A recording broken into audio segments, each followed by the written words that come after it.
vache. Oh, ça c'est pas bon ça.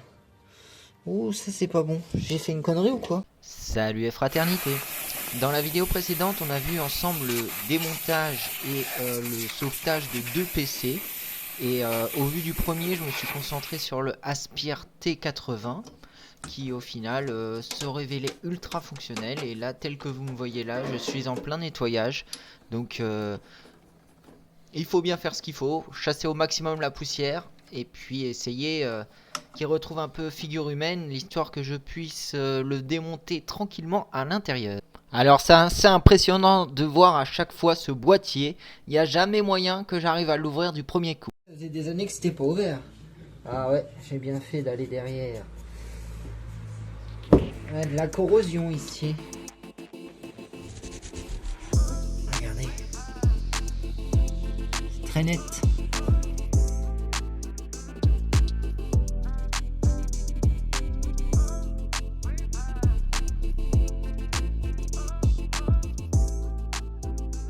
Alors pour ceux qui ont suivi la dernière vidéo, vous remarquerez que ce n'est pas la carte graphique qui était en place.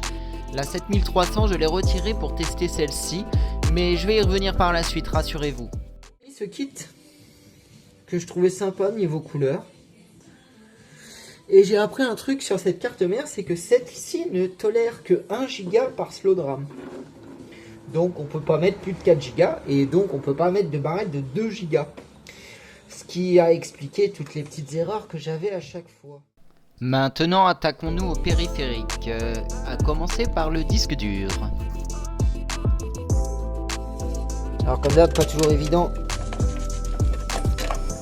de tout vous montrer en même temps que je fais, pour que la vidéo ne soit pas trop désagréable pour vous aussi, parce que quand ça bouge dans tous les sens, je sais ce qu'il en est. Waouh. Alors ça, pour refaire un vieux PC, c'est bien ces alliés, parce que vous voyez, on peut passer en 20 ou 24 pins, c'est cool. Bon, on commence à y voir un peu plus clair. Tac. Alors le ventirad, je vais le laisser brancher. Par contre, c'est toi qu'il faut que je retienne là-dedans. Voilà. C'est plutôt bien conçu ça, ce système là, pour tenir les câbles. Je vais voir si je vais pouvoir le récupérer pour l'autre. Retirons son alimentation d'origine que je compte remplacer par une autre par souci de fiabilité. Et voilà la gamine. Oh là là. Comme quoi que, hein, j'ai beau avoir soufflé, nettoyé au pinceau, il valait bien mieux tout démonter. Bon, vient le moment de retirer le ventirad. Alors, donc, évidemment quand vous prévoyez de faire ça, c'est collé. Oh. Vache. Oh, ça c'est pas bon ça. Oh, ça c'est pas bon. J'ai fait une connerie ou quoi? Comment ça se fait que ce soit venu avec le processeur? Ah, et puis alors la poussière qu'il y a là-dedans. Oh, j'espère que j'ai pas tout bousillé. Oh la vache, con. Bon. C'est pas trop bon signe cette histoire.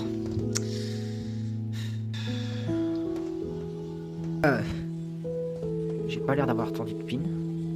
Ce qui est déjà une bonne chose. Seigneur. J'aurais cru que ça allait coller au truc, alors ça, je l'ai pas vu venir. C'est la première fois que je vois ça. Comme quoi, on en apprend tous les jours. Bon, après un petit nettoyage. Grossier, hein, avec mes doigts, l'histoire que vous puissiez voir quelque chose, voilà. Bon, même si j'ai bousillé un des pins et que le processeur venait à plus marcher, ou voilà, vu la tonne de merde qu'il y avait là-dedans, j'avais pas le choix de toute façon. Mais alors là, si quelqu'un savait... c'est déjà arrivé à quelqu'un que quand on enlève le ventirad, le processeur vienne avec, et de toute façon je pouvais pas avoir accès à la tige en enlevant le ventirad, quoi. Je veux dire, c'est le chat qui se mord la queue cette histoire. Bon bah voilà la gamine dans les mains. J'espère que j'ai pas tout bousillé quand même. On va vite être fixé. Je vais changer la pile BIOS aussi, tant qu'à faire. Autant repartir sur des basses scènes. Et voilà le résultat après un petit nettoyage. Bon, j'arrive pas à enlever ce qu'il y a là. Bon, c'est pas très grave. Déjà j'espère que j'ai rien bousillé comme je le disais. Là, je vais redresser le pin du processeur qui est tordu et le remettre en place et mettre la pâte thermique. Et voilà. Sinon, niveau ventirad, eh bien, écoutez, j'ai grossièrement dépoussiéré celui-là, mais je compte mettre celui-ci, qui est quand même largement plus joli, je trouve. Avec son petit sticker AMD, je vais vous le remettre dans l'autre sens parce que vu que ça brille, c'est pas évident à filmer. Voilà qui est mieux. Et j'espère bien que tout va refonctionner. Bon, j'ai réussi à le remettre en place, mais ça a été galère. Hein.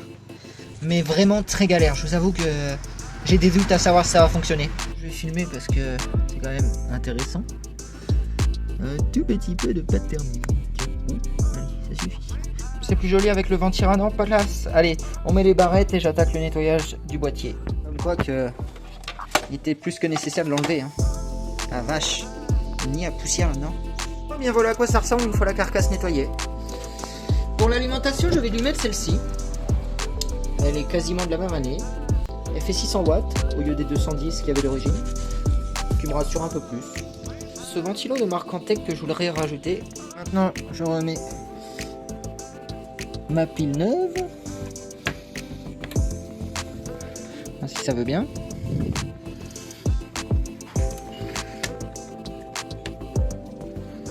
Voilà. Parfait. Après avoir dépoussiéré, je me suis dit, le ventirail de la carte graphique a l'air super accessible. Donc, je vais changer la pâte thermique. C'est la première fois que je le fais sur une carte graphique. Bon, ça doit être sensiblement pareil. Enfin, du moins, j'espère. Elle est belle, j'espère que je vais pas la bousiller, ce serait con. Bon, j'ai enlevé les deux vis. Par contre, vous voyez, le petit morceau de plastique là. Va falloir que je trouve des petits joints ou des petites rondelles en plastique parce que bah, dès que j'ai desserré, elles ont pété. Bon, ça a fait quoi? Oh, c'est enlevé. Et la pâte thermique, bah, elle est cuite. Tout le monde aime ça. Alors je filme en même temps. Cette fois-ci, je vais essayer de pas me faire avoir. Hop là. Parfait. Bon, bah voilà. Qu'est-ce qui a changé? Bah, j'ai commencé à faire un peu de cable management. J'ai câblé les boutons. Le power reader, comme on dit, je crois. Et puis, qu'est-ce que j'ai fait d'autre? J'ai câblé le lecteur de carte et maintenant je vais ajouter la carte graphique avec sa pâte thermique toute neuve et je vais ajouter ceci. Alors vous allez me dire pourquoi j'ajoute ça, parce que 1, j'ai le CD de driver et de 2, je sais pas, j'aime bien que là ce soit rempli en fait. Elle prend pas beaucoup de place et ça va meubler un peu ici en fait, je trouve. À côté de la carte graphique. Ça fait vraiment PC hyper équipé, si on peut dire. Avec une carte modem de cette génération, j'ai des doutes, mais bon, 56K, ça va rappeler des souvenirs à certains. J'ai rajouté un petit ventilo en plus. Bon, comme ça, j'aurai un bon airflow. Bon, et bien voilà, tout est en place. Alors, pour le cable management, si on peut dire ça comme ça, j'ai fait ce que j'ai pu. Ce que je souhaite surtout, c'est qu'il n'y ait pas de souci avec la carte mère, que le processeur soit bien reconnu. J'avoue que je vois pas comment j'aurais pu faire mieux. Parce que j'ai eu plusieurs problèmes en fait. Je me suis dit que j'allais réintégrer, comme je vous ai dit, son disque dur d'origine. Donc Windows est là, sur celui de 40 Go, Windows 2000. Et lui, le formater pour mettre les jeux, etc. Mais le problème qu'il y a, c'est comme j'ai rajouté le ventilo au fond, bah... En fait, c'est pas aussi bien conçu que ça, quoi. Mais enfin bon, bref. Du coup, bon, bah, il n'y a plus qu'à essayer, on verra rien. J'espère que ça va aller. Oh, j'ai peur. Bon, il reste plus qu'à appuyer sur le bouton. Oh, j'ai peur.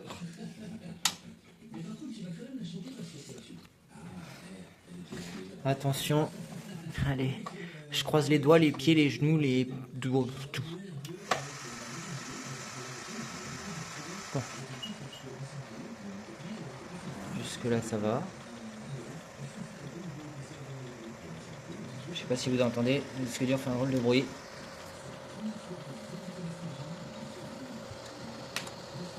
J'ai oublié de brancher l'affichage déjà. C'est pareil, avec un graphique que j'ai refait. Oh, c'est pas vrai, ça marche. Fou, j'ai pas grillé le processeur. Oh, oh, que je suis content. Le build est validé. Yes. Y'a rien qui crame. Là, il y a de l'air, hein, par contre. Hein. Waouh. Ah bah là, il va pas chauffer. Hein. Fou. Bon, il a l'air de prendre son temps à booter. Bon, j'ai changé la pile BIOS aussi, donc c'est normal. Puis généralement, il n'y a jamais rien qui marche du premier coup. Alors bon, là, bah, tiens, là que je me fais engueuler. Alors, voyons voir. Ai-je bien fait du premier coup? Les lecteurs sont détectés au bon endroit, ça c'est génial. Par contre, il me manque le disque dur qui n'est pas détecté. C'est curieux ça. Il y a un des deux disques durs qui n'est pas détecté. Ça c'est bizarre.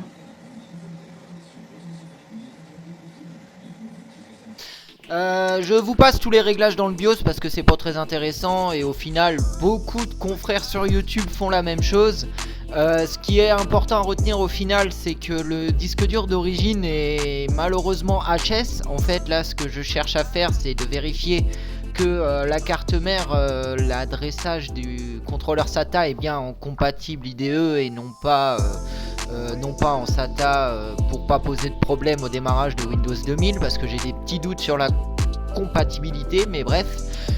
Et j'ai branché un autre disque dur pour valider la chose, être sûr que j'avais pas bousillé quelque chose sur la carte mère, et effectivement l'autre disque dur est détecté, c'est ce qu'on voit le boot avec Windows XP. Et bien voilà, c'est bon, le PC est validé, c'est super, je suis super content, belle restauration. N'hésitez pas à liker, vous abonner. Salut et fraternité.